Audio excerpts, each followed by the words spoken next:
Hey, what's up? So HBO's Harry Potter series just cast its new trio. The next Harry, Ron, and Hermione. We don't know their names yet, but the pressure? Massive. And the drama? Already off the charts. New cast, new controversies, and a fandom that's anything but united. Hit like, subscribe, and let's break it down. The Golden Trio is cast. All right, let's kick this off with the biggest mystery and the most hyped news so far. The Golden Trio, Harry, Ron, and Hermione, are officially cast in HBO's Harry Potter reboot. We don't know their names yet, but according to The Mirror, 3 British kids, all around 11 years old, have been chosen for these roles. Yup, they're locked in, and their lives are about to completely change. Now let's talk numbers, because this isn't just about magic wands and sorting hats. It's about serious cash. The original movie stars made bank. According to various sources, Daniel Radcliffe is worth somewhere between $100 million and $125 million. Emma Watson? Her net worth is estimated at $75 million. Rupert Grint sits comfortably with between $45 million and $60 million. And that's with the original 8 films, done and dusted before the streaming explosion we live in today. Enter the new trio. A financial expert, Martin Cobb, broke it down for Mail Online. There's absolutely no reason to suppose the new actors won't easily exceed the incomes of the 3 original stars. Let that sink in. These kids could be future billionaires in the making, with streaming royalties, merchandise deals, and decade-long contracts that outpace what Dan, Emma, and Rupert ever saw in their early years. And sure, the nostalgia is strong, but the pressure, even stronger. HBO is going all in, trying to build a multi-season epic. These kids are expected to carry the franchise from pre-teens to adults, all while being compared to 3 of the most iconic roles in pop culture. One more interesting twist? The number of kids auditioning has dropped. In 1999, about 40,000 kids tried out to be the Golden Trio. This time, around 32,000 audition tapes were reviewed, a 20% dip. Still, these 3 unknowns beat the odds. They're about to become household names, whether we like it or not. J.K. Rowling's controversy. So, while the new generation of wizards is being cast, let's talk about the older generation, namely J.K. Rowling, who's still at the heart of the controversy. Rowling lit up social media celebrating a UK Supreme Court decision that drew a hard legal line on how gender is defined. She posted a picture on her yacht in the Bahamas, drink in one hand, cigarillo in the other, captioned, "I love it when a plan comes together." When people started clowning her online, suggesting she was smoking a blunt, she replied, "To those celebrating the fact that I'm smoking a blunt, it's a cigar. Even if it decided to identify as a blunt, it would remain objectively, provably and demonstratively a cigar." That's not even thinly veiled shade. That's straight up trolling the trans community on a global stage. And yeah, that celebration rubbed a lot of people the wrong way, especially in the entertainment world. At the London premiere of Thunderbolts, Pedro Pascal showed up wearing a t-shirt that read, "Protect the dolls." He later doubled down on social media, calling Rowling's actions heinous loser behavior. And this wasn't just a one-time comment. He dragged her for turning what was once a beloved franchise into a political minefield. In the middle of this backlash, one name came up a lot: Paapa Essiedu, the British actor cast as Severus Snape. He had just signed a public petition, along with 400+ other actors, including Fantastic Beasts' Eddie Redmayne, urging the UK industry to support trans people and push back against the Supreme Court ruling. Some fans and media outlets speculated, will Rowling fire him? Rowling replied directly, "I don't have the power to sack an actor from the series, and I wouldn't exercise it if I did. I don't believe in taking away people's jobs or livelihoods because they hold legally protected beliefs that differ from mine." Okay, cool. But not everyone bought the diplomacy, especially after Rowling had earlier posted this vague but pointed statement about the petition signers. Some argue that signatories are motivated by fear. Fear for their careers, of course, but also fear of their co-religionists, backstabbing colleagues ever ready to report wrongthink. It's giving, I see you and I have receipts. Now let's not forget, Daniel Radcliffe has been standing firmly against Rowling's views since 2020. He said, "Transgender women are women. Any statement to the contrary erases the identity and dignity of transgender people." And added, "If you found anything in these stories that resonated with you, that is between you and the book that you read, and it is sacred." Despite all this, some fans still back Rowling. They say she's being unfairly attacked, that she's protecting women's rights, or simply that her personal views shouldn't affect the art. The franchise, like it or not, remains divided. The new cast, and the backlash that won't quit. Now let's talk about the faces we do know are joining the show officially. Here's the confirmed adult cast for HBO's Harry Potter TV reboot. John Lithgow as Albus Dumbledore, Papa Essiedu as Severus Snape, Nick Frost as Rubeus Hagrid, Janet McTeer as Minerva McGonagall, Paul Whitehouse as Argus Filch, Luke Thallin as Professor Quirrell. That's it so far. No Voldemort yet, no Draco, no Sirius, and still no public reveal of the Golden Trio. Now let's circle back to the real issue. Rowling's name is still attached to all of this, and that's got fans seriously split. Some actors, like Nicola Coughlan, straight up said, "I wouldn't touch it with a 10-foot pole." Others, like John Lithgow, who has actually played a trans woman in the world, according to Garp, said, "Why is this a factor at all?" He added that even though friends with trans children reached out to him, it didn't stop him from taking the Dumbledore role. Oh, heavens no. Meanwhile, HBO chief Casey Bloys tried to cool things down.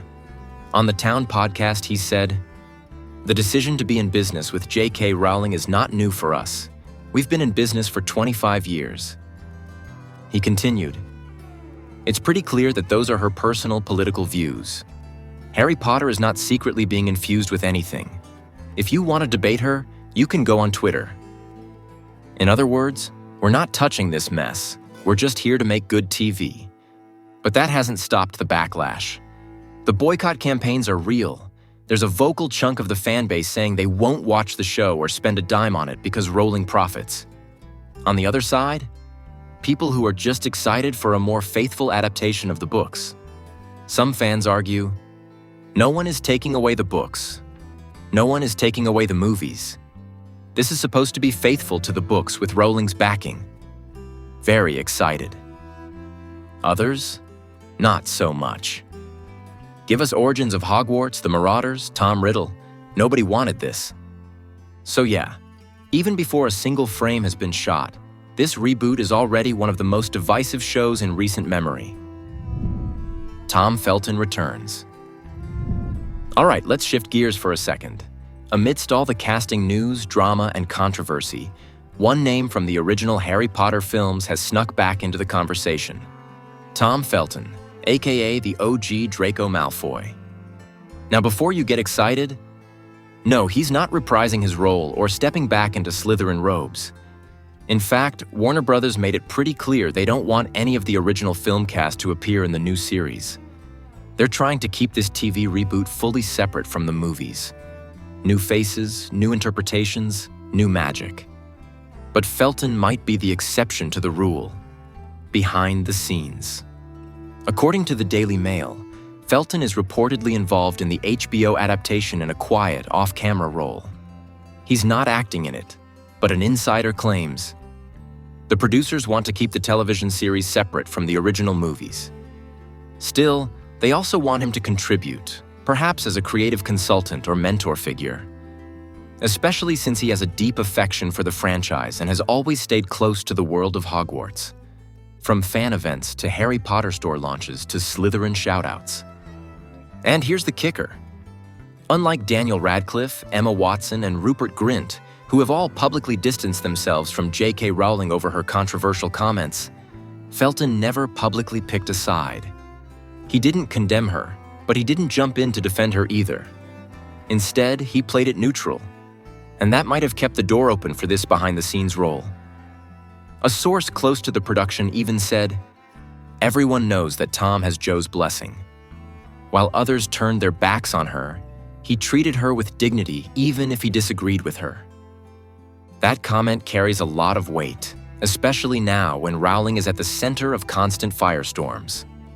In an interview with The Times in 2022, Felton said, "No one has single-handedly done more for bringing joy to so many different generations and walks of life. I've only had a handful of meetings with her, but she has always been lovely. So I'm very grateful for that." That stance hasn't gone unnoticed. At a Harry Potter store opening in Chicago, Felton dropped another nugget. When asked about the reboot and meeting the new Draco, he said, "I think we're all very excited to see the wizarding world continue. I look forward to knocking on young Draco's door and surprising him, or something like that." He even teased, "I'll definitely be sneaking into a background shot as an extra." Whether that was a joke or a soft confirmation, we'll see. But it's clear he still loves the world of Hogwarts, and the producers clearly still see value in him being part of it. So yeah, Tom Felton might be the only original cast member slipping into the new era of Potter, just maybe from the shadows of the Forbidden Forest. Fans react. Now let's talk about the fandom, the actual lifeblood of the franchise. Because right now, it's more split than a Horcrux. First, the positives. Some fans are genuinely excited, especially the ones who felt the movies didn't fully do justice to the books. Remember, the films cut a lot. Peeves the Poltergeist? Gone. The full backstory of the Marauders? Reduced to a sentence. Even Dobby didn't get the spotlight he deserved. So for some, a slow-burn, book-faithful HBO series is a dream come true. One fan wrote, 10 more years, and finally we can see it on screen as close to the books as possible. This is supposed to be faithful to the books with Rowling's backing. Very excited." That's one side of the fandom, the optimistic crowd, ready to re-enter the wizarding world with new faces and new depth. But on the other side, things are messy. There's a loud, persistent boycott movement. And it's not small. Many longtime fans, including members of the LGBTQ+ community and allies, say they won't support the reboot because Rowling still profits from it. This stems from her ongoing views about gender identity.